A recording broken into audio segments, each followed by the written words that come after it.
Hello. Can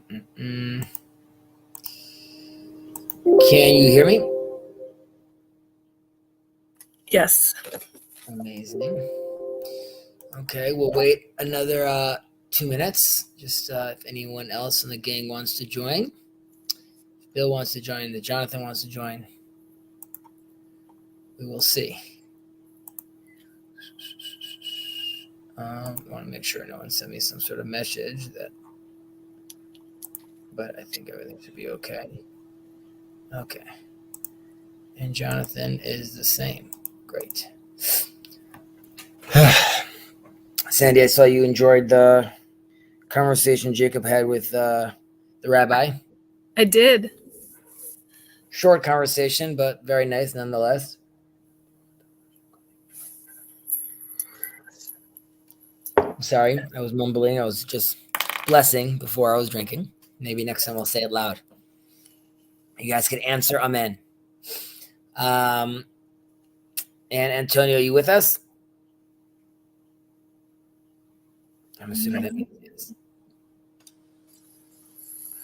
All right, I'm here. Your wife is not joining us this week. No, maybe the next one. No pressure. And thanks for your notes that you sent me. Much appreciated, to be discussed later on.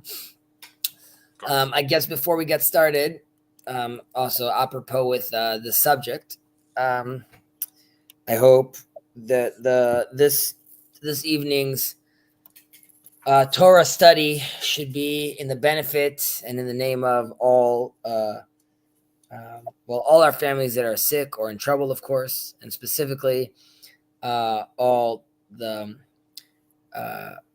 captives, all the soldiers, all the innocent civilians on both sides, both the Arab and Palestinian wounded innocents and the Israeli wounded innocents. And we hope that God gives wisdom and foresight to our soldiers, so when they are endeavoring in such dangerous worlds, that they do so with clarity of thought and with no malice. It's obviously horrible when there's so much bloodshed in the world. So let us all hope and pray for better times. Please God. Okay, let's get cracking. Let's do it. Chapter 5, preservation of human life, the prohibition of bloodshed, right? We don't want to have bloodshed, or in Hebrew, lo tirtzach, in one of the 10 commandments. And here we have, in the positive, the preservation of human life, as we've been seeing constantly. We try to bring in the positive. And we have a verse of the year: whoever spills the blood of the human being, through a human being, his own blood shall be spilled. For in the image of God he made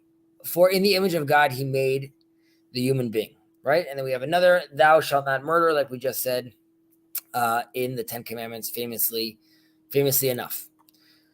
So first off, we should recognize that we should just clarify that those verses are not talking about Jews. Rather, they're talking about all humans, right? So this is not inclusive for us. We're like, yeah, it's open season. It's the purge with regards to the rest of the world. Rather, we sanctify all life. And we are told, of course, that one who saves one life as if he saved an entire world, in a certain sense, because we also recognize the potentiality in that one individual, the kids he could have, the effects he could have, the Torah he could teach. So there's a whole world in each individual. We want to, of course, take that very seriously. One other note that I think is worth stressing is we have over here, thou shalt not murder. And usually in the English translations, it's thou shalt not kill. However, killing, I think it's the mistake to use that term, because sometimes killing is needed. We always want to avoid murder if it's illegal or immoral, but that doesn't mean that like all killing is evil, right? There's a place for killing. So a very unique, specific, and ideally we don't want to be in that spot. But there is a place for killing. What we don't want is thou shalt not murder, right? Not that thou shalt not kill. All right. And can you guys see, while I'm rolling this right now, okay, great. Rabbi Akiva said, a human being is precious since he's created in the image of God, right? So everyone is God's child. We're all made in his image. Ashrei Adam Shenotzar B'Tselem is in Hebrew, like I guess here it's even precious, but it's he's glorified because he's made in God's image. Rabbi Akiva, according to even some, he was a convert himself, according to some opinions. Definitely one of the heavy hitters of the Jewish world with regards to our sages.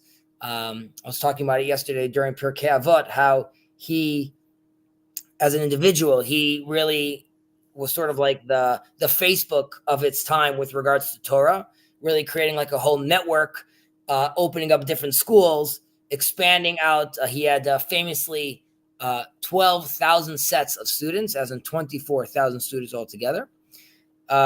He is seen as the father of the Torah of Israel in a certain sense. Obviously, we have Moses, which is the rabbi, but there is this.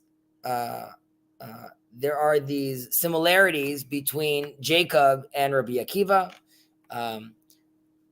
Jacob is called Ukba some places in the Talmud, and as Rabbi Akiva is also called Ukba.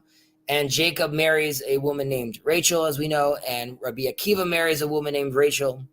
And Jacob he works for a period of time, and then he gets duped by Laban, and he has to work another period of time. And Rabbi Akiva famously, his wife told him to leave to go study the Torah, and he left, and then he came back, and he heard her talking to her friend by the window saying, I would be okay if he did another, the same amount of time. So he went and doubled the amount of time he learned again. And his students ultimately met their end due to internal strife and fighting. And famously, we know the sons of Jacob had internal strife as well. So our little Jacob Federecci in this corner, he might not like my interpretation, but it's less about was Rabbi Akiva's wife actually named Rachel or not. It's more about that the Talmud is focusing on this pattern that they want us to recognize who Rabbi Akiva was and its similarities to the patriarch Jacob. So yes, he was married, but it wouldn't shake my tradition or my belief if his wife's name was Jessica at the end of the day. Right? Fairly unpopular Jewish name, but yeah. So that's just a little tidbit on Rabbi Akiva. All right, Jonathan. I hope all is well, and it's good to see you, sir.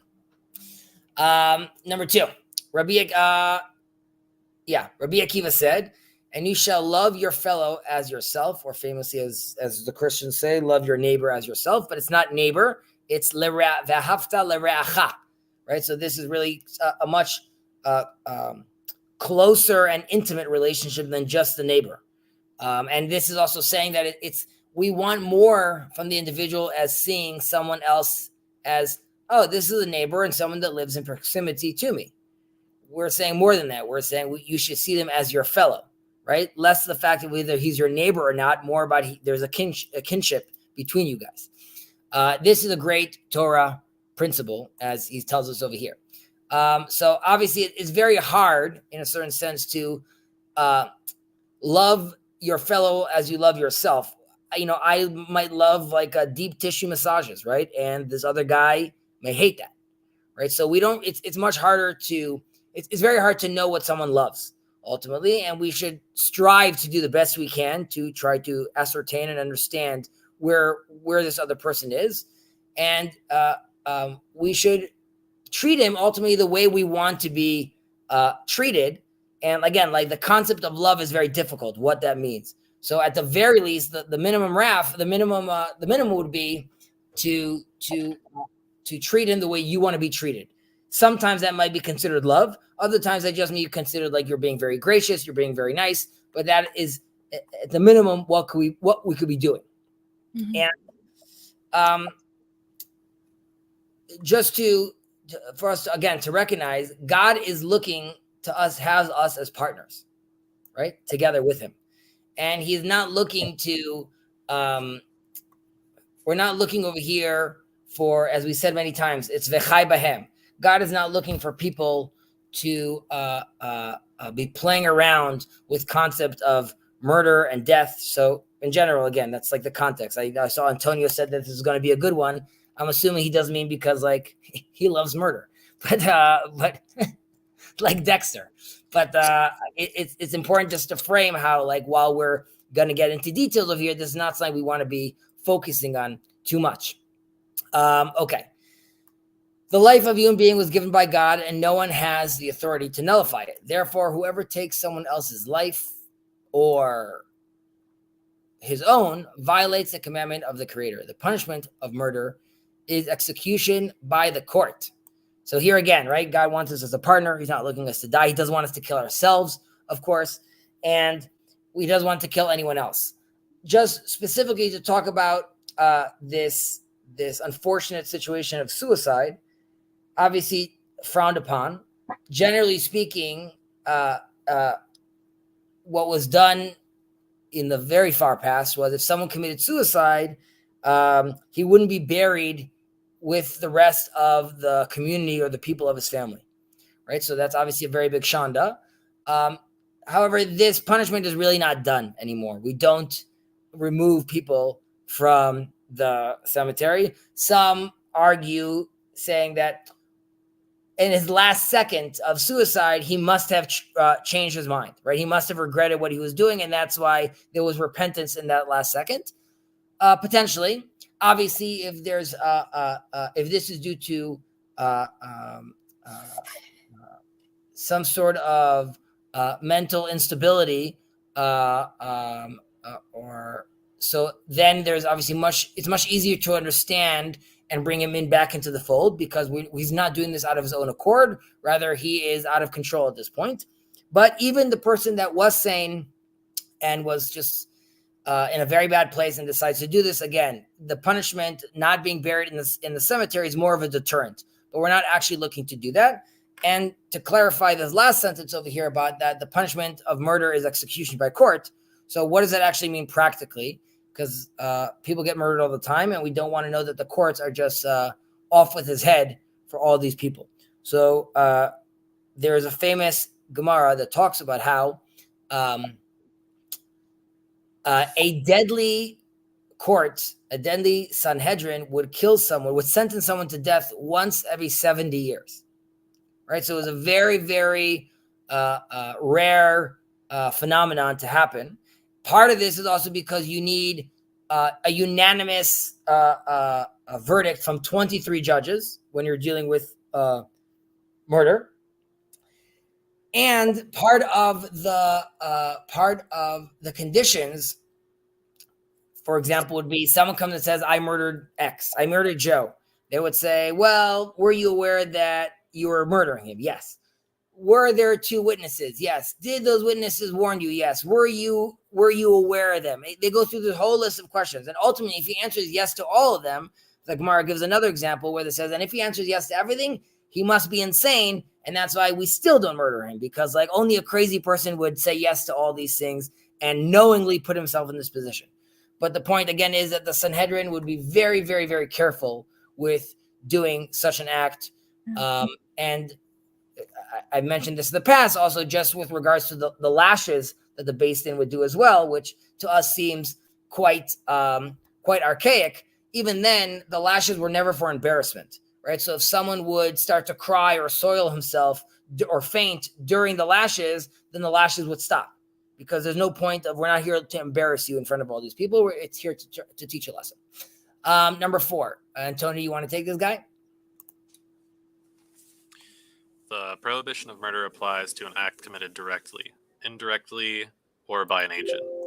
Even though the punishment of execution by a court is reserved for someone who murders directly, someone who murders indirectly is still a murderer, and his sentence is determined in heaven. Right. So ultimately, even though there are some, if we look at the footnotes over there are some that say that he still could get judged by a court. And obviously today we have our court systems that deal with these, manslaughter and in the various degrees. It's more about the indirectly and directly over here. I want to just focus on the indirectly. There is a sense though, which is it's less that I really didn't notice and I couldn't have known and this horrible mistake happened. But what if I am just being careless, right? Like car accidents, right? If I'm texting and driving, right? Is that still considered indirectly at that point? Because I could have known better. I could have been more careful. So these are things that we have to really, really take into consideration, which is, yes, we don't mean it, but with a lot of our actions that we do, we already have intentionality there. And we're already moving the goalposts the second we start being reckless or, I didn't get an early night's sleep that night, but I knew I had a very long drive. So did I want to murder someone? No. But was I already endangering myself when I was doing that? The answer is yes. And as that starts becoming more and more, once I start becoming more and more careless, or I could have created more safeguards, then it starts becoming less indirect and more direct. Obviously, the intentions are different, but as far as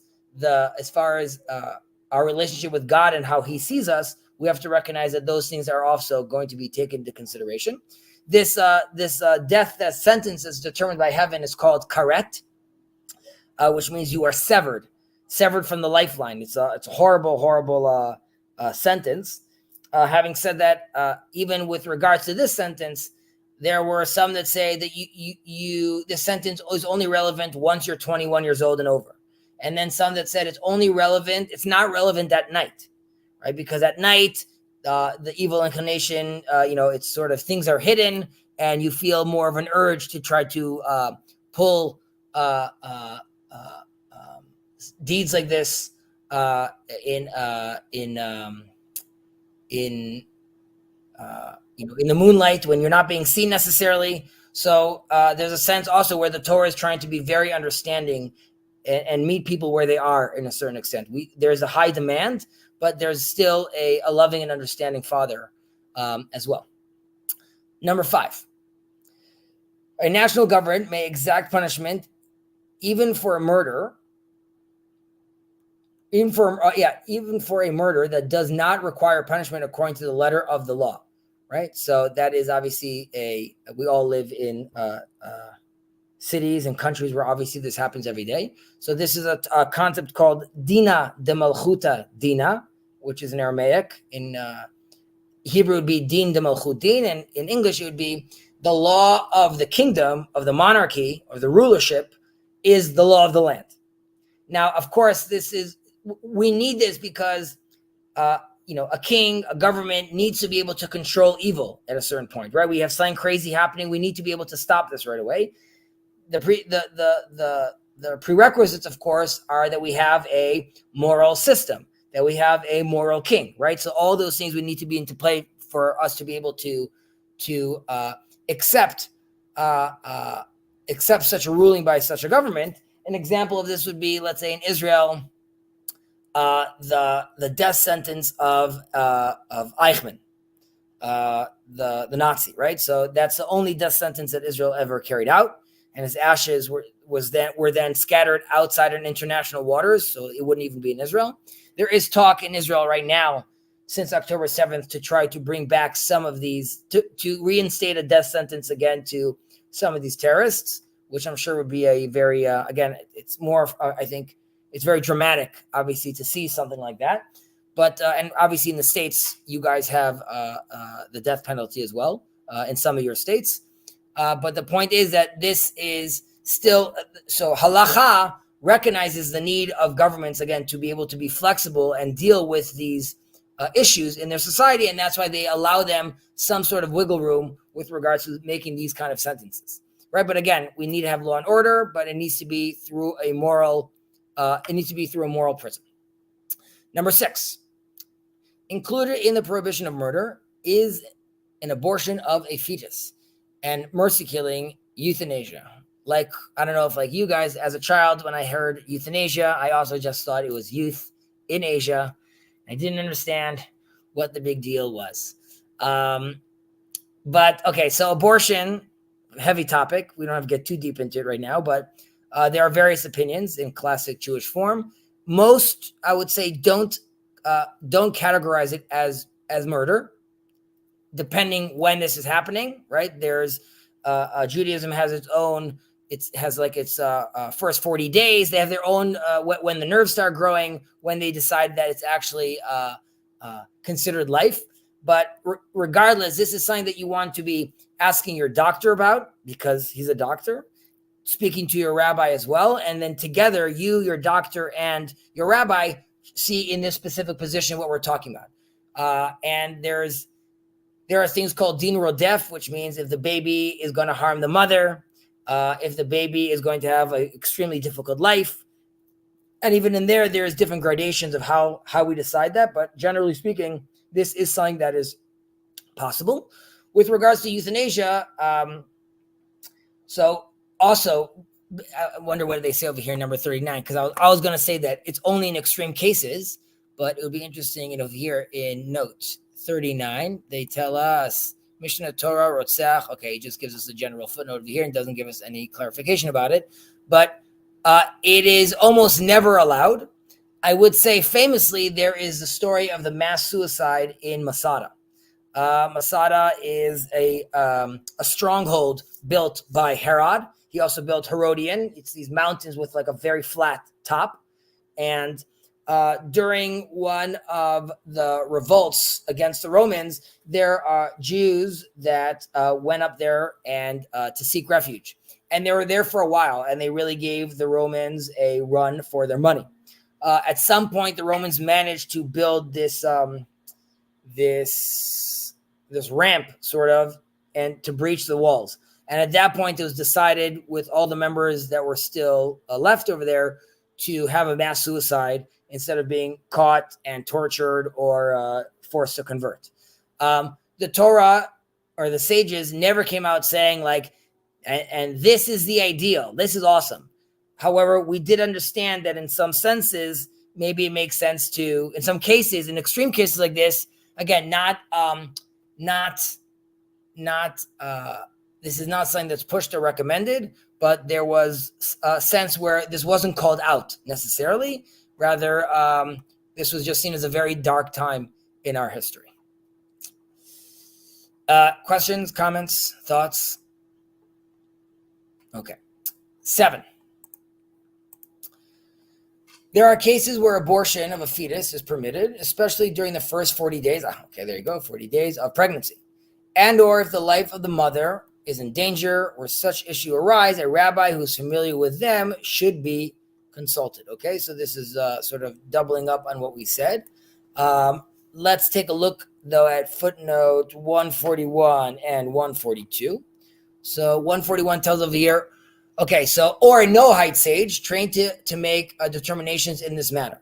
All right, so again, this is a beautiful version where we see that the Torah is asking the Noahides to engage with it, right? Find, like, it could be that culturally the rabbi is not going to be appropriate to be talking to the Indian Noahide, the French Noahide, and they want to have their sages that are aware of what's happening in their culture, what's happening with their government, what's happening with their in the medical field over there. So here too, rabbi is in a certain sense is a placeholder to sage, right? Whether it be a Jewish sage or a Noahide sage. 42, because of the proliferation of differing laws regarding this matter. Okay, so why do we need to bring in the doctor? Like we said in number 6, because these things vary, right? We're not expecting the greatest rabbi in the world to necessarily be a fantastic doctor, right? There's just anecdotally the story about, I believe it's about, I want to say it's Rav Soloveitchik, and if I'm wrong, I'm sorry, but his wife was diagnosed with cancer, and they say he did like a 1 week deep dive into the literature and then was having like deep conversations with the doctors about like how to move forward, right? Because he did internalize the medical information out there, and that, so again, but he was a titan, and he was very unique to be able to someone to consume medical information and then actually start talking about it with some sort of level of confidence. Okay, number 8. It is forbidden to actively end the life of someone suffering from a disease, but it is not necessary to fight to keep him alive. Administering medication to lessen the pain is permitted as long as it's not direct cause of death. The moment death is ascertained, it is permitted to disconnect life support systems. Okay, so again, these are very technical, and I hope none of us have to be in these positions, of course. So here we see the difference between the passive and the active, right? It's very important. The Torah is aware that you could be like, listen, I'm being passive right now, but I'm aware that I'm being passive. Am I really being active? The Torah still wants there to be like the words we say and the actions we say have meaning. It's important that you're not actively doing this, and that means something.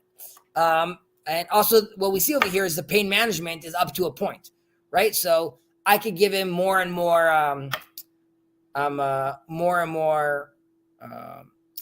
not Novocaine, that's for your teeth. Morphine. I could be giving more and more morphine. And, but at some point, if I keep on upping those doses, right, it could start turning deadly. And you'd be like, well, it's death due to pain management. So no, we're not looking for loops or like hacks to try to do this. The attitude is yes, relieve the pain. No for killing him, even if it's coming completely out of love. 9. Even in situations where it's permitted, according to the letter of the law, to discontinue treatment of a patient near death, it remains forbidden until the moment of death to disconnect any life support system or respirator, or to withhold any food or drink. In any situation where doubt arises, 3 people should be consulted: the patient, insofar he's able to participate in the discussion, a doctor, and a rabbi. And I'm assuming at 144, it probably says a Noahide sage. Determine or terminally ill according to halacha. No, it doesn't, but I'm assuming a Noahide sage would make sense here as well. So again, this is it gets a little complicated over here because there are some places where you could potentially stop treatment, right? So we're saying over here, so it's permitted to discontinue this treatment near his death. We would have to see when that is exactly. We'd have to discuss with the doctor exactly when that is near his death. But we have to take that into consideration, of course. Again, just to zoom out for a second, and we hope to never have to deal with these situations, the Torah is basically letting you know that life is extremely, extremely valuable. And while we're very sensitive to the family members that are suffering, seeing their loved ones suffer, we still have to take their life as paramount, and really only in extreme situations get involved and try to quicken this experience, so to speak. Number 10, removal of organs from a dead person for transplant purposes after cessation of the heart activity or brain death is permitted by law and even desirable. Donation of an organ such as a kidney for transplant for a healthy person that does not endanger the donor is permitted and even desirable. One second. I wanted to see over here, or brain death. I want to see with the note 146 over here. 146. According to the ruling of the chief rabbin in Israel, a person who is brain dead is officially dead in every aspect. Okay, so that would be according to the ruling with regards to brain dead, yes. Now, with regards to what they're talking about, organ donors over here, so there's something that is fairly common in Israel. It's called an Eddie card that a lot of people sign. And the Eddie card is if I'm in a car accident, they see that in my wallet or they have it on their computer and they know off the bat they could take my organs and pass them on. You cannot decide where your organs go, right? It's anonymous. There are some private clinics that let you donate, like you could donate a kidney to your brother. There has been some controversy with some private clinics where people say, I want to donate my kidney, but only to a Jew, for example, because it's private. there's like a little less control over that. But obviously, if it's done through the public organizations, it goes to first come, first serve, right? Whoever needs it, it should go to it. And the Torah doesn't give us an issue with doing that. You could, of course, donate a body part or an organ to a Gentile to save his life. That's obviously fantastic. There are some rabbis that disagree with this, mainly from the ultra-Orthodox communities, and they have a hard time with doing this, of course. But ultimately, it's seen as a tremendous act of kindness. You have people that donate kidneys while they're still alive, of course, right? They donate one of their kidneys if they could do it. And again, if one could do so, and one knows that he is mitigating the risks, and he's doing so in a safe manner, it is a beautiful, beautiful a gift, and definitely desirable. 11. It is permissible for a doctor to perform surgery, even where risk is involved, if the purpose is to save a patient's life. So very straightforward, very understandable. We would ask, how is he performing the surgery, right? What if he's going to kill me? What's going to happen? So the attitude is like, you got to live your life. We got to trust the doctors at the end of the day. This also relates to a father's commandment to teach his son how to swim. And in a certain sense, teaching to swim doesn't necessarily, you could look at it as literally teach him how to swim, but you could see it also as teach him how to survive, right? Teach him how to live, teach him how to, so the goal is to try to obviously be pushing life. We don't want to necessarily be putting people under the blade, but of course, unless it's to save someone's life. Someone who kills by mistake, this relates to one of the first sections we read, because of carelessness, is exempt from the death penalty. But if one who killed by accident thought the murder was permissible, that person will, in fact, be punished for murder, right? So here too, if someone kills someone by mistake, I want to just see if we're going to talk about this soon. If they talk about sanctuary cities over here.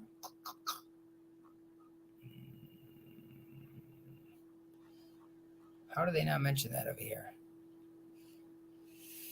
Yeah, refuge city, not sanctuary city. Okay, so I'll touch upon that soon, or we'll touch about that soon. So this is also fairly straightforward. So we're saying again, he's exempt from the death penalty because of carelessness, but then it starts coming up like what we just said. If by accident he thought the murder was permissible, right? So that becomes problematic. What does that mean? He thinks it's permissible, right? Like, I think it's okay for me to text while I'm driving. Why was that permissible? It was never permissible for you to get yourself in that position or in that situation.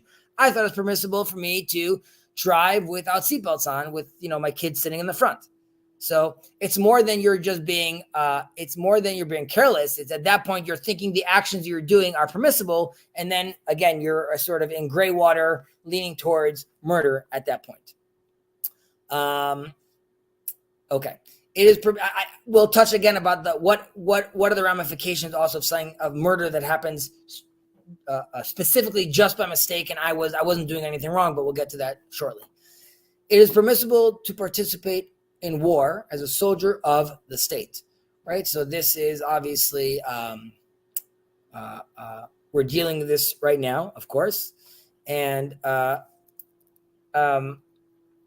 how are we doing this, right? How is this not killing, ultimately speaking? That's the first question we should be asking ourselves. Now, it's like we said earlier, the doctor could be risking your life if it's to save your life. So here too, we could be killing if it's to save others, if it's to save civilization. I'm obviously biased over here, but the American, if it's the American Armed Forces, right? Israel Army is called the IDF, right? It's the Israeli Defense Force. It's defense first. We're not looking, the whole ethos of the army is not to attack, conquer, kill.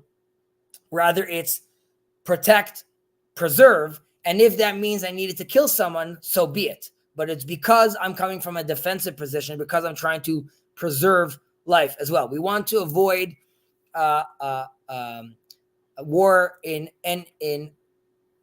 if it's possible. And we see this also with Moses, where he has to first go and call out to peace to the other nations around him, because the attitude is we're not looking for war. We're ultimately looking to have peace. And obviously we have to take those things also into consideration. Like I started this with, we hope that our soldiers, right, we have horrible incident where 3 of the hostages managed to escape, and unfortunately they were killed by friendly fire. And first of all, the mother of one of these soldiers went to meet with all the soldiers of this unit that mistakenly killed him, and she told them not to worry and they should be strong and there's no hate towards them. So she's obviously a hero. And if people think the Israeli soldiers are heroes, you have to realize there are all these women. There are also women that are fighting in Gaza as well, but there are all these women that are home right now with kids that haven't seen their husbands in months and dealing with failing businesses and kids wetting their beds and a lot of anxiety. So they really are heroes. Right. So we're saying it's permissible to be a soldier, and obviously for the right reasons, that makes sense. One would argue, like, whatever is happening in Vietnam, right, or in the Viet Cong, was that appropriate for a soldier to be there? Is that a worthwhile battle? Now, the soldier himself could potentially be exempt because he could say, listen, like we said earlier, Dina de Malchuta Dina, right? This is part of my government. They decided this was a just war, so that's what I'm doing. So then that's between God and the leaders of that country to see what's what. But as far as a soldier, unless he sees a black, this is a metaphorical black flag waving above, as in if they come and say, just go around killing these children, then they should obviously decide to say no and risk being sent to jail, because that would obviously be not permissible. Number 14, it is permissible for a soldier about to be captured to kill himself if he suspects that his captors will torture him. Horrible things to think about. There is a code for this in the army called the Hannibal Directive. Hannibal Directive is during a few other wars with Gaza, there was like these sinkholes. These terrorists would just pop out of the floor and like grab soldiers and grab them inside. And the attitude was that if that happens, you run after and you kill the soldier. You shoot towards the terrorist, but you also kill the soldier. Then the army decided that they're not going to do this. And it was back and forth. If it's a soldier that has a tremendous amount of information, can we let him get captured? Is he putting other people's life in risk? So horrible to think about. Here we have a halachic decree with this regard, that we say that this could happen. And this goes back again to Masada, right? Like we said about, like, we obviously never want something like that to happen, but in those circumstances, again, it's not encouraged, but it's accepted. I do want to see what they note here on note 51. Bereshit Rabbah, Parsha 34. It is learned from the incident of King Saul falling on his sword. Right, so King Saul and his son, he asks his sword bearer to give him his sword. He kills himself. He doesn't want to be, he knew at the time if he's going to be captured by his enemies, they would torture him. They might not kill him and drag him around for a while. So this is what King Saul did. And we learn from that in that sense, again, it's not encouraged, but was accepted in those circumstances. Number 15, anyone who is threatened that if he does not kill another person, he will be killed, is not permitted to kill, even at the expense of his own life. So we've already done a different version of this earlier on.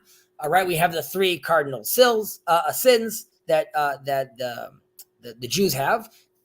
There's different opinions again with regards to the Noahides, but again we have 613 mitzvahs. The chai behem, we want to be living through them.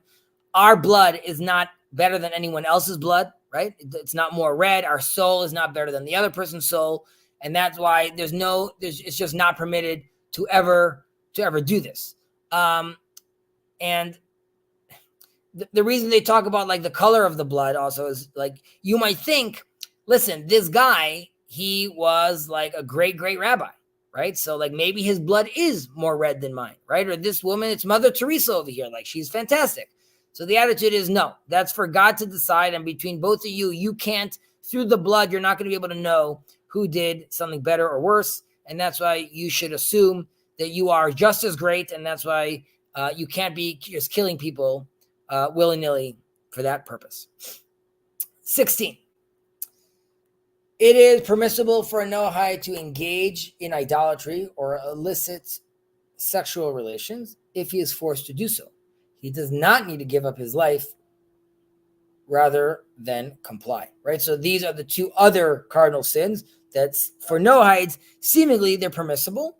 I would notice 153 over here says, okay, or see above chapter 3, paragraph 16. 16 over here, yeah. So so the Rambam holds, I believe, if I remember correctly over there, that even if there's if it's very intense financial loss, then he's also permitted to do idol worship, right? And like, it's not considered death, but if right now I'm going to be homeless with nothing, I'm not going to have any food, I won't be able to take care of my family. So the Rambam was more open to being more lenient with regards to idol worship. Number 17. Am I going too fast, by the way, Jonathan, Sandy? Okay. Number 17. A person is permitted to save himself from someone who is pursuing him to kill him by killing the pursuer if there is no other way to save himself. But if he can save himself by injuring one of the limbs of the pursuer, he is not permitted to kill him, but only injure him. Right? So it's beautiful in this sense that the Torah, while telling you to protect yourself, is also saying, but if you can, also value the life of the would-be murderer. The verse is, Haba lehorgecha, hashkem lehorgo. One that is coming to kill you, rise up earlier and kill him. Right? That would be, that's what the general provision is saying over here. We, of course, have these, I mean, I don't know if it's real or not, but yeah, I'm sure people heard about this crazy court case that like a burglar came into the house and tried to rob the house, but he fell on a knife and then he sued the owner. Like, why does he have knives outside? Like some crazy situation like that. But generally speaking, we want to make sure that our civilians are, of course, safe. I'm just going to read through 18 as well, and then we'll talk about it because they're connected. A passerby who sees someone pursuing someone else in order to kill him, but cannot save the person being pursued merely by injuring the pursuer, is allowed to kill the pursuer as well, right? So Sandy's walking down the street. She sees Jonathan running after me, about to kill me. Sandy sees like, there's no way, I'm not strong enough to take this guy down physically. I'm not saying you're not strong enough, Sandy. Maybe you are, no judgment. Women could wrestle. But you decide instead to throw a rock at his head, right? Because like, you're just like, this is the move. So we're saying if that's what if after your assessment, that was your only option, then seemingly it is allowed for you to do so. So again, what we're being told over here is saving lives is the ideal, right? Number one, starting with your own life or the innocent, and then if possible, even the murderer, right? So we want to try to cause the least amount of damage. In the army, we are trained to we say this line in Arabic, waqaf, wala ana batuhak, which says stop, or I'll shoot. That's the first thing I say. Then I shoot bullets up to the air. Then I shoot bullets near him. Then I shoot bullets towards his legs. And only if I can't, do I aim to kill. So we are being told the same thing by our sages as well, that we must take this into consideration. This makes me think, this would also be in a certain way different than, and you guys could correct me if I'm wrong, in Christianity, I think there's still more tolerance. Would I be correct about this, Jonathan? I don't know. I think about Batman, who I'm a very big fan of. Many comics I've collected over the years.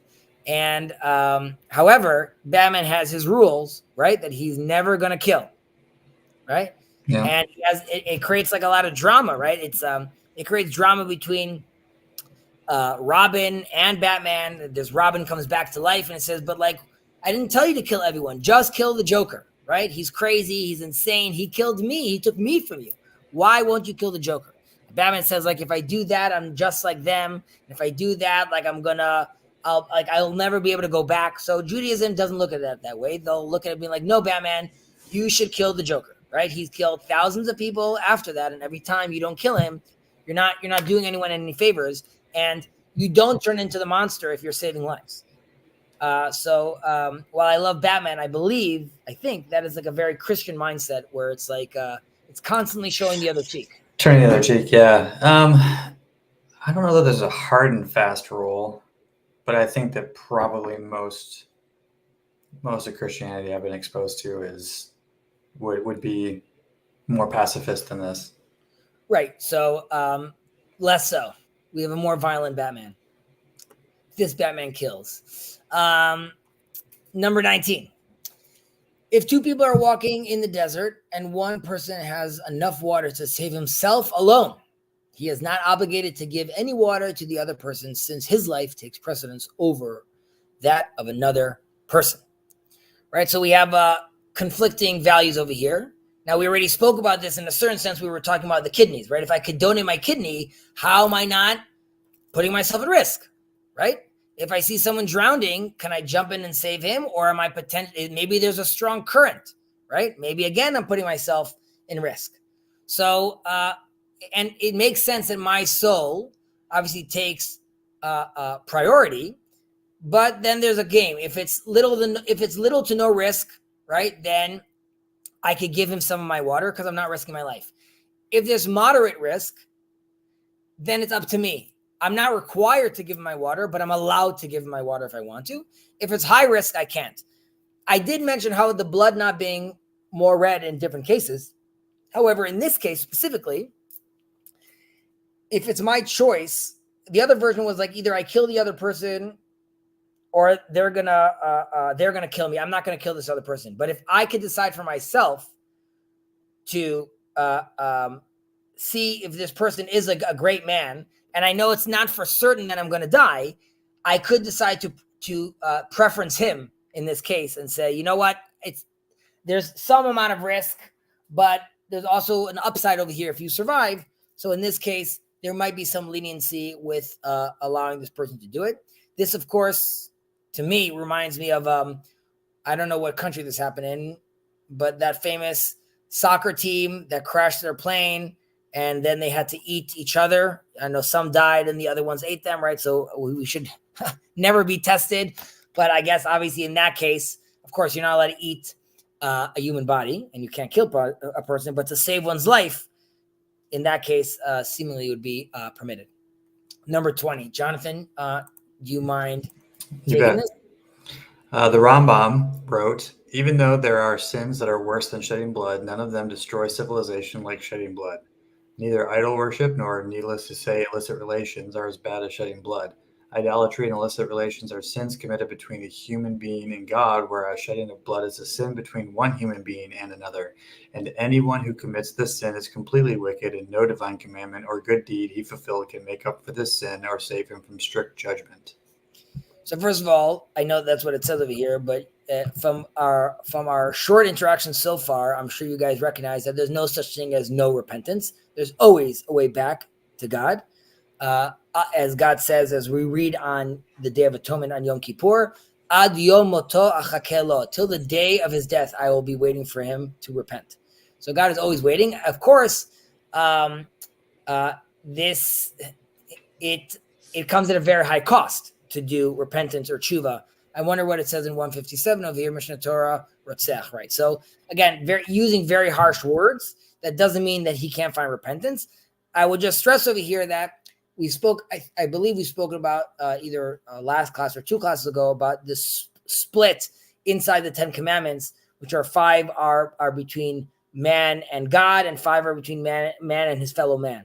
And here we're seeing that God is sort of saying, I will deal with the relationship between you and me, but between you and your fellow man, you have to take this at the highest level of seriousness, because it is like we said earlier, man is made in my image, right? So this is my image walking around on this earth, and for you to take that life, is a grave, grave, grave sin. But so while this is very harsh, there is always room to repent, and that's not a wink, wink for murderers to say like, Chezi just told us we can murder. So definitely don't murder, but there's always God, Dad is always waiting. 21. A person should not assault anyone, man or woman, whether an adult or a minor, whether by striking, injuring, or wounding the other person, or by seducing or raping the other person. So, of course, horrible, horrible, horrible. We would never want to do that as well. I should note that in note 158, even though this is not SPC anymore, physical punishment of a child for educational benefit is not included here. Even so, care should be taken not to strike a child as an expression of anger or any other negative character trait. And this is what the Rambam talks as well. The Rambam talks about how you need to sort of take a step back. You need to cool off. So said smack, let's say, from parent is only coming from educational purposes and not at all coming from being upset at the child. I'm not coming over here to tell people that they should employ corporal punishment. We obviously live in different generations. I received corporal punishment, and at no point did I think my dad was abusing me, and I love my dad very, very much. But times have changed, and this is something that I personally would not practice. Having said that, it is important, and I think the reason they exclude this is how important it is in Judaism structure, respect, and understanding that there's a tradition and these things need to be upheld. So speaking to a child, when we live today in a world where like everyone wants to be their kid's best friend and everyone wants to just tell their kid, yes, yes, yes, that's not necessarily the attitude. You are a parent. You are here to educate. You are here to set boundaries. You are the boundaries. So we are being told over here that it's so how serious it is to afflict any sort of physical pain. But of course, in some places, it potentially could be permitted. I should mention over here again, which I think we mentioned with regards to respecting one's parents. Here too, you cannot make your father bleed. So wrestling, basketball, things like that, if it gets very intense, one has to do so very carefully. That doesn't mean father can't play basketball. He just can't play basketball against his son. Because that is, the Torah doesn't take that too lightly, causing your father to bleed, of course. Number 22, whoever strikes another person is called wicked, and striking a Jew is especially heinous. So obviously we don't want to be hitting anyone. And this is a problem we have in today's culture. There's a tremendous amount of violence and bullying in schools, and there really is no room for violence. But with regards to the Jews, the only reason this is stressed over here is the general attitude, which is Jews are the conduits of prophecy, and therefore hitting Jews are hitting the conduit, right? So we don't want to be hitting the conduit. No one should be hitting anyone, obviously. So Jews are not. While yes, we're saying over here they're more special, no one should be hitting anyone. So I don't think we need a special verse for that. 23. It is permissible to kill animals that cause distress to people. And that doesn't mean if your neighbor doesn't like your chihuahua, that means you could just off it, right? We're not making those kind of invitations. However, Rav Moshe Feinstein, who was a prominent rabbi in America, had a ruling that, let's say, a fly or a mosquito, ideally try not to kill it. If you have to kill it, try not to use your hands. But if you have to, you can get rid of it. And then there's levels to that, like, I don't want malaria. I'm allergic to bees, right? So there's all those elements you have to take into consideration when doing that. Of course, the tiger's about to attack me. My son's playing with the pit bull. All those things would fall under that category. Again, it would be wise if the Cohens want to have me over for a meal and I know they have like 2 pit bulls, then I'm sort of bringing myself into that position of danger, right? So like maybe I have to ask myself why I'm going to the Cohens again. That's just a made up name, right? So anyone listen to this, the Cohens are all good.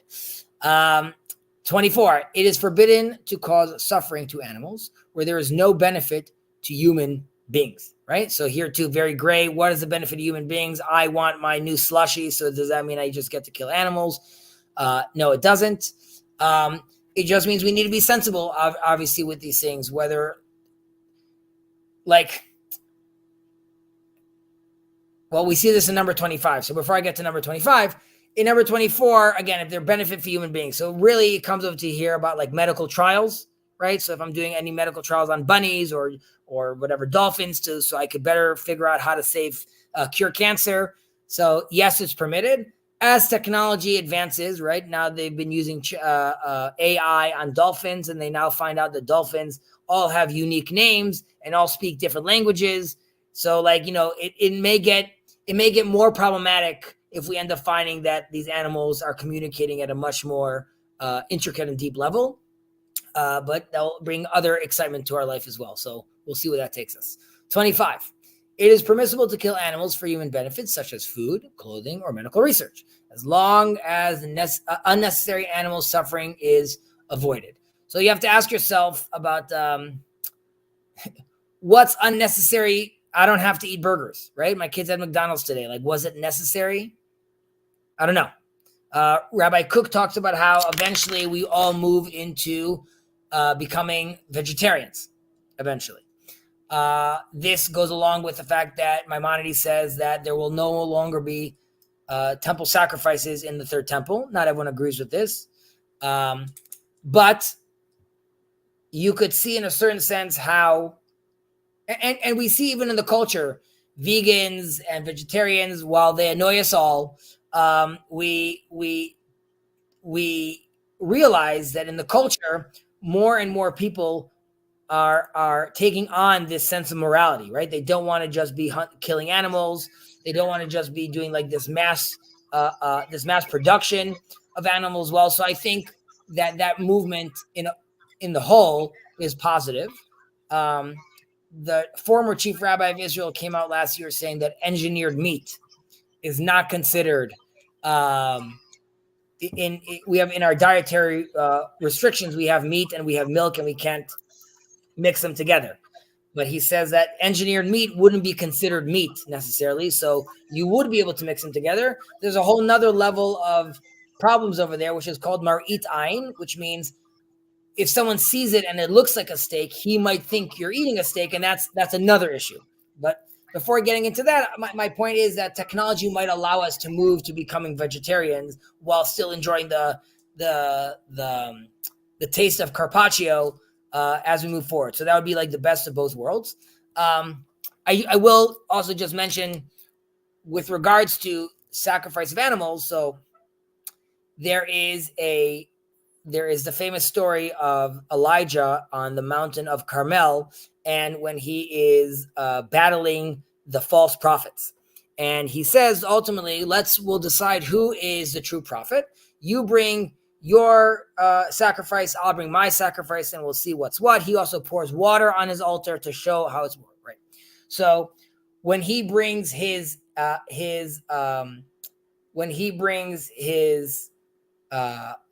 sacrifice, the sacrifice it says in one of these midrashim, he's very happy and he willingly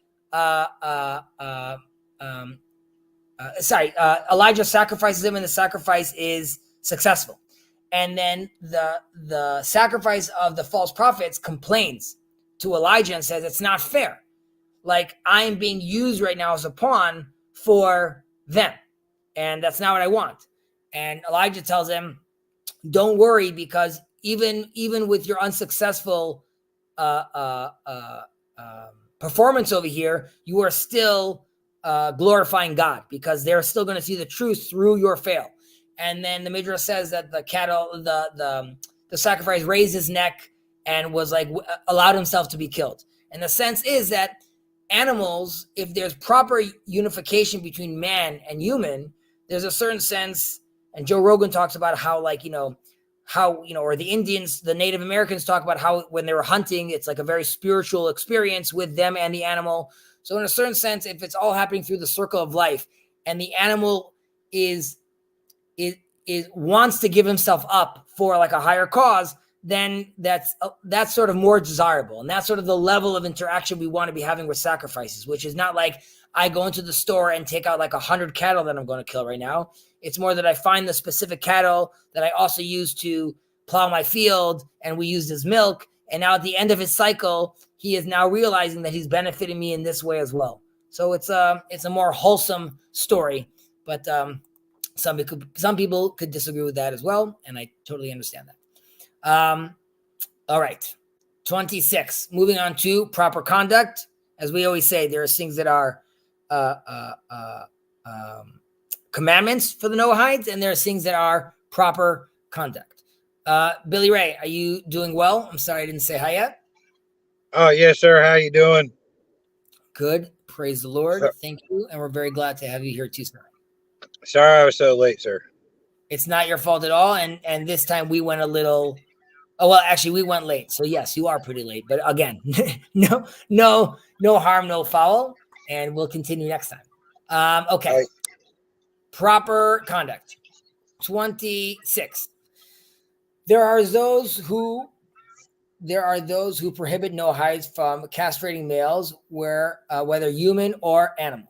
But this view is not accepted by all. Nevertheless, this prohibition is worthy for consideration, right? So ultimately, this goes back to life is for the future and is extremely important, right? If we're castrating animals and we're castrating humans, we are just ending the lifeline. So medical reasons, other reasons, sure. With regards to Noahides, we're seeing over here there's more leniency. Having said that, right, so this is a prohibition that is worthy of consideration. The way that comes down practically is Joe the Noahide right now that buys a dog, right? Ideally, knowing that this is not ideal, maybe he shouldn't be looking to get a dog that needs to be castrated. If he has a dog like that already, then obviously there's more wiggle room with regards to a Noahide with this sense if this needs to happen. Commonly accepted ethical standards obligate one person to save another one who is in danger, right? So I think even in the States, you guys have a law for this, like the bystander intervention law or something, which I think the whole Seinfeld crew goes to jail for, right? They don't end up helping in the last episode. They don't end up helping that guy that's getting mugged, and they all get sent to jail. But so we could see that this is something that's already commonly accepted in the world. We don't want to see people being killed. We don't want to see people in danger. So we are being told to do this as well. This is also true about monetary harm as well. If you see your person who's about to sign with some Bitcoin bro and he has no idea what he's doing you should act, you should speak to them, you should tell them to be very careful because we are there to make sure we protect each other and help each other as well. 170 as far as the footnotes over here. Right. For Jews, this is the mitzvah of don't stand idly by the blood of your fellow, right? So as we have in many cases, Jews have specific and direct commandments. For the Noahide right now, this is a derivative of other laws that we're learning from, or this is definitely recommended. Definitely, it's stressed by the fact that this was already accepted by the ethical standards in the world, more or less. 28. It is appropriate for a Noahide who killed someone by accident to exile himself to another city or country. At a time when city of refuge laws are in effect for Jews, a resident alien who kills accidentally exiles himself to such a city. Here we're using the term resident alien, like a ger toshav, which we spoke about, could also be a Noahide that's living in the land as well is considered a resident alien. So what is a city of refuge? There were 3 in Israel proper and 3 on the other side of the Jordan. There are also, the Levites did not get any land. However, the Levites did get 48 Levite cities. All these Levite cities were also considered refuge cities as well. They all doubled as refuge cities. And the refuge city is, the example the Torah gives is, I am in my forest and I am chopping lumber. And I pick up my axe, and the axe on top flies off and kills said neighbor, right? Completely by accident. I made sure I did everything I needed to do before. I wasn't careless. The guy was walking where he shouldn't be walking, and this happens, right? I killed him by accident. At that time, there was a sense where what if his son sees this happening, he gets red with rage and decides he's going to now kill me.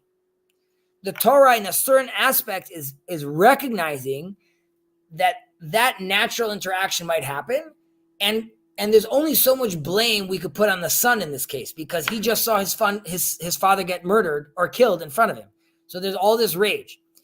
So we say we're going to build these cities of refuge, and we tell the murderer, in this case, the killer, run to the city of refuge. And there has to be all over the roads, there has to be arrows saying this way to the city of refuge. And if he gets to the city of refuge before the other family members get to him, he is considered safe. No harm could come to him. However, he has to stay inside the refuge city until the high priest passes away.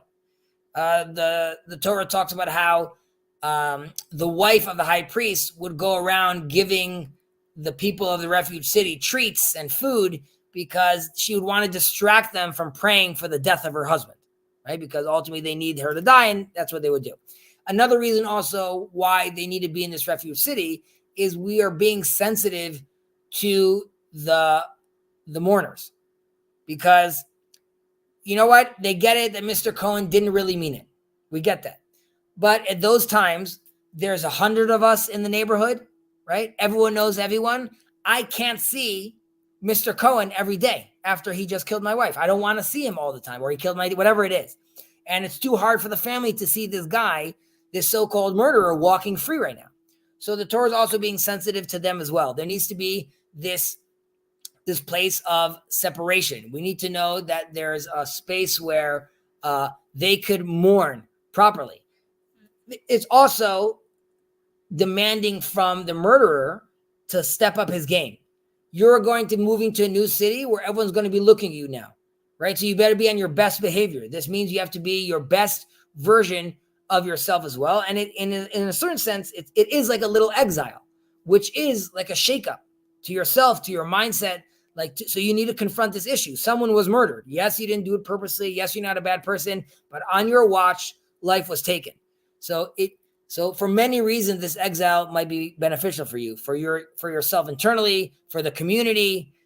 So there's reasons for this thing as well. Number 29. No one should injure himself or bring himself or others into dangerous situations in which there is no benefit, as occurs when someone drives at an excessive speed, right? So that would be the obvious option, right? Don't be driving at excessive speed because you're putting yourself and the others in danger. But we need to be honest with ourselves and ask, what would the Torah think about bungee jumping? What does the Torah think about parkour? What does it think about football, where now we know that creates a tremendous amount of brain damage? So the plain answer is it is forbidden, right? You want to pick up a game of flag football with your friends. You want to do a little football with your boys after class, no problem. You want to sign up for a league where you're going to have a 250-pound man run into you as hard as he can into your head. You're asking for disaster. Parkour. Maybe you've seen 1,000 hours worth of videos on YouTube. If you try to jump from one rooftop to another and miss, you will die or you will break your leg, right? So these are all things that the Torah is not interested in. We live in a culture today where it's like, oh, wow, it's very cool to be doing things like this. Or like, look, we're going cave jumping. So the Torah is, telling you maybe stay at home and read a book about the cave instead of deciding to jump right into it. Okay. How much is left of you? Okay, nice. So we'll wrap this up. 30. A guardrail should be built around a roof to avoid danger. And so too, preventative measures should be adopted concerning any potentially dangerous situation. So this is a famous law.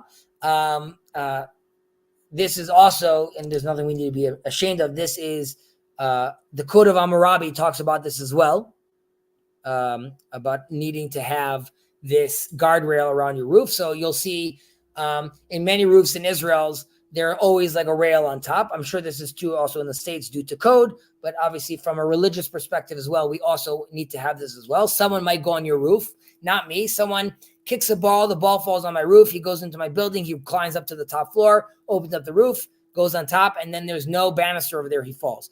In reality, the door to the roof should really be locked, right? But this is giving us more of a general understanding, which is building codes, building guidelines. When you have babies, putting socket covers, right? Or baby proofing the house, car seats in cars. So we don't want to be choked by, bureaucrats telling us things that we have to do. Like in Israel right now, it's a law. Every new car has to have a feature in it that when you leave the car, it tells you to check the back seats, right? Because too many people were left in the back and they were killed, right? Now you could be saying like, why is the government be forcing me to get these stuff? That's like a separate conversation. But what the Torah is expecting from us is to use all those preventative measures and really take these things into consideration. Be aware of our surroundings. We're walking down the street and we see a pothole on the floor. We should call the municipality. We should let people know. It's up to us, right? If we don't call, if we ignore it, we say nothing, and the next day we hear in the news that a little kid fell inside, that's on us. We could have said something. We should be aware of this as well. Care should be taken, number 31. Care should be taken. You're still seeing the screen. Care should be taken not to place any obstacles on the road that could cause injury to any other person. Such obstacles should be removed from any location where passerby could sustain damage or injury. So like I just said, a ditch in the floor, those kind of issues, we need to take them very, very seriously as well.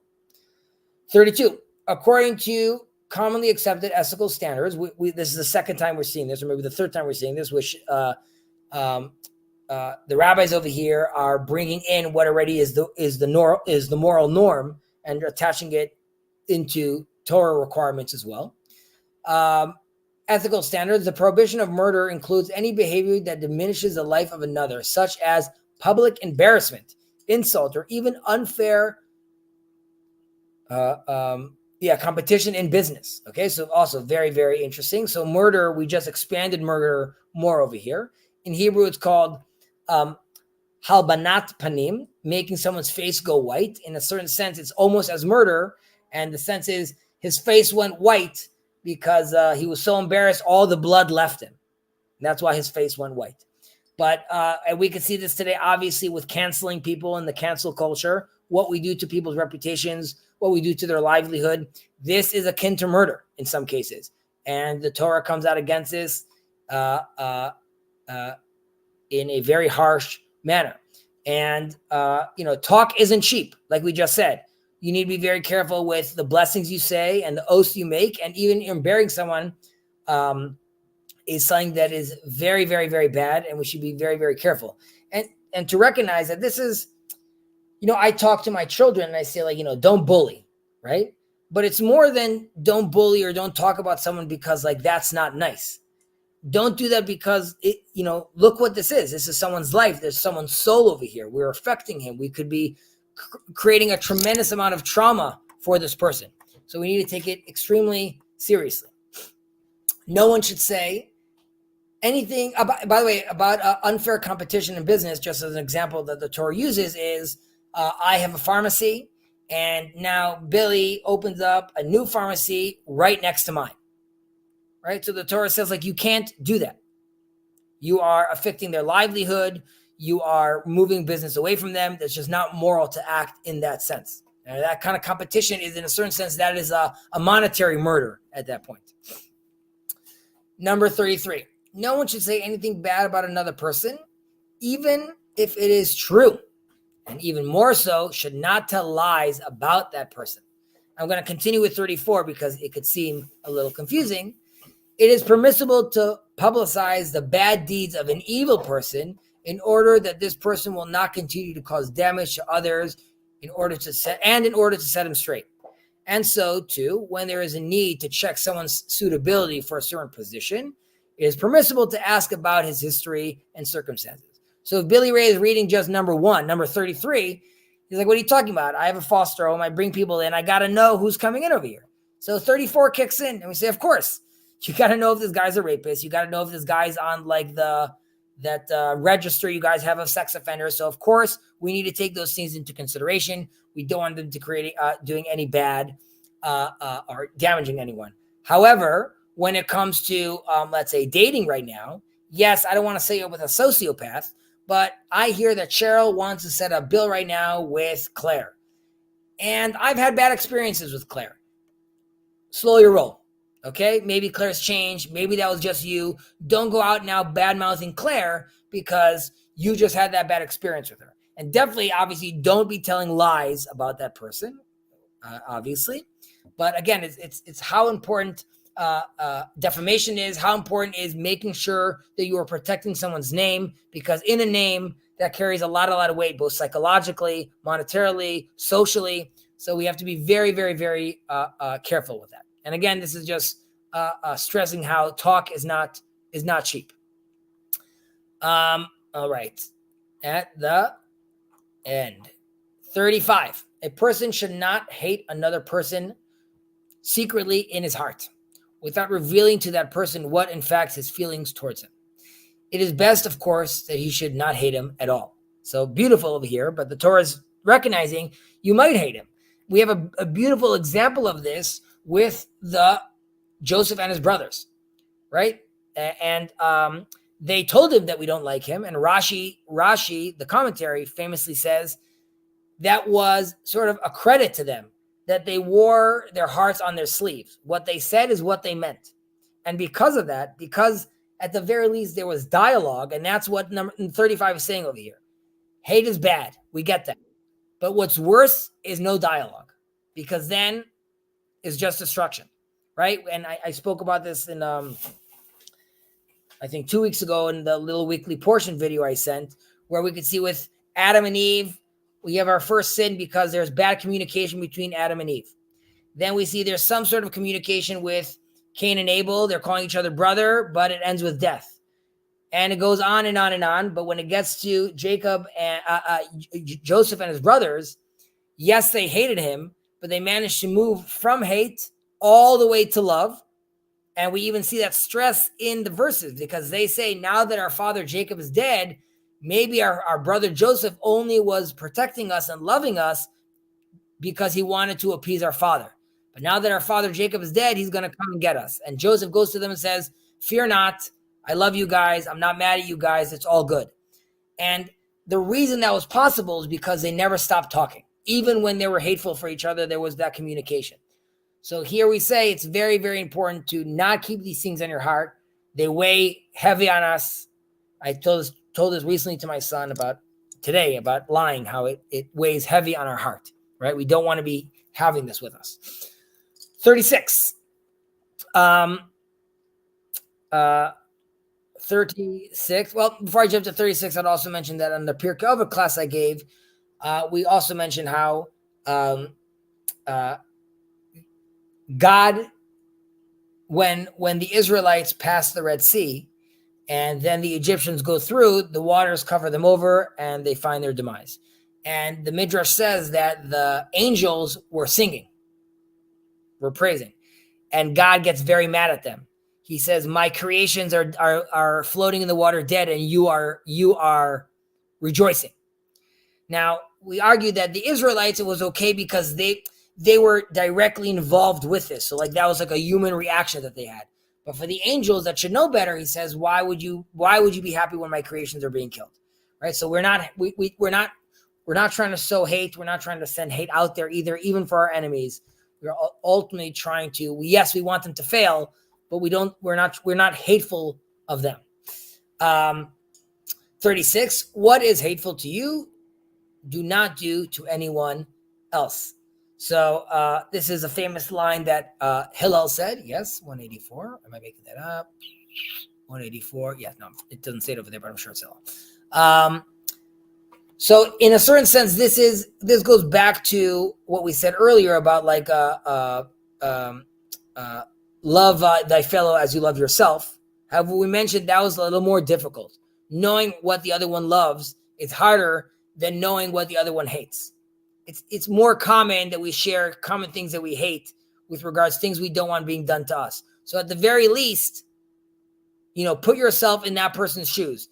And we even say in Hebrew, it's al tadun adam al shetagia lekomo. Don't judge someone until you walk the mile in his shoes, right? And then the sages also say, and it's very rare that you're ever going to walk a mile in someone's shoes. So don't judge him, basically, because you're never really going to fully understand their background, their context, their story. So try not to judge them and try to see them in the best way possible. Last one, 37. Although wasting of seed is not explicitly forbidden to Noahides, it is still not an appropriate act. But for medical reasons or for fertility treatments, it is permissible. So the reason it's not recommended, for Jews, it's you can't. There too, for medical reasons, obviously you can. It's to save someone's life. But why this is not an appropriate act? Not because you're going to go blind or God is standing in the sky being mad at you. Here you are elevating your personal pleasure instead of adding pleasure to the world, creating more life, creating more joy in the world. You're just deciding to be egocentric, think about yourself, and think about your own pleasure. And the Torah doesn't want that happening. Doesn't want you focusing on that end. Yes, you could have a good drink. You could hang out with the boys. We're not saying someone can't enjoy himself, someone can't laugh. But if your life turns into only laughing and only becoming a comic, then that's not the ideal. So is there room and place for sexual pleasure? Of course, it's recommended. It's commanded to do so. However, participating in that act in a closed, sterile loop that is just for personal pleasure is obviously for Noahides and for the world, not an appropriate act. With that, we wrap up chapter 5 and we move on to chapter 6, which will be the family. But we will continue so next week. And so I hope you all found this beneficial and enjoyable, and that you guys understood what we were talking about over here. Of course, if there are any questions and any inquiries you guys have, as always, feel free to shoot it up the ladder. We also now have our very own rabbi in the Discord as well, which we could ask questions to. I am speaking to that rabbi and assisting him any way I can. And he also will have access to the World Noahide Center, so he could ask some questions as well. So if anything comes up, do not hesitate to ask. And remember, when you ask questions, many times other people don't feel comfortable or embarrassing to ask that question, but you might be doing them a favor as well by asking those questions. I want to just make sure there's any notes. No, today was more relaxed. Lynn, hello. I hope all's well, that you're doing well and having a great day. Bill, you're here. And Jacob, the Noahide stream is still going, so we will start when that is over. I don't know what he's starting, but he's starting something. You're muted, Sandy. Don't they do Tanakh? No, that's on Thursdays. Yeah, They do. I don't know. He does Tanya now? That's what I meant. Yeah, maybe he does Tanya now. So anyone that wants to dive into the secrets of the Torah, they are doing so now.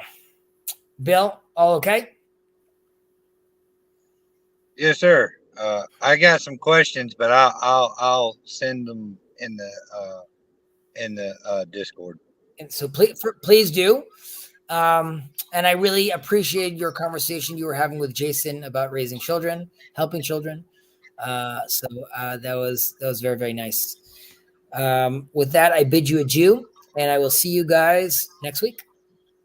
Oh, thank you, sir. Yep.